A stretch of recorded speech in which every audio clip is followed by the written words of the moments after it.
વડોદરામાં બાર એસોસિએશનની કારોબારીની મહત્વપૂર્ણ બેઠક યોજાઈ હતી। બાર એસોસિએશનના પ્રમુખ હસમુખ ભટ્ટ સહિતના હોદ્દેદારોની ઉપસ્થિતિમાં યોજાયેલી બેઠકમાં વરિષ્ઠ વકીલ હિતેશ ગુપ્તા, તેમની પત્ની અને જુનિયર વકીલ સામે થયેલી ફરિયાદ અંગે ચર્ચા કરવામાં આવી હતી।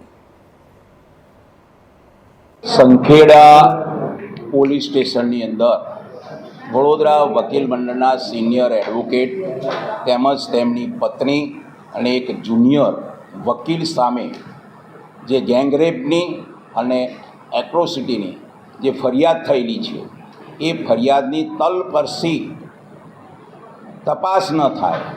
પુરાવા એકત્રિત કરવામાં ન આવે અને તેમના વિરુદ્ધ કોઈ પુરાવો ન મળે તો એમને છોડી દેવામાં આવે, ફરિયાદ પરત ખેંચવામાં આવે। પુરાવા ન મળે ત્યાં સુધી તેમની કોઈ પણ પ્રકારની કાયદેસરની કાર્યવાહી ન કરે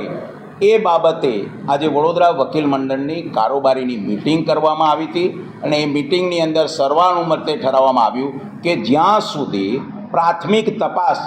અને ઇન્વેસ્ટિગેશનની કાર્યવાહી પૂરી ન થાય અને પુરાવાનો પ્રોસેસ પૂરો ન થાય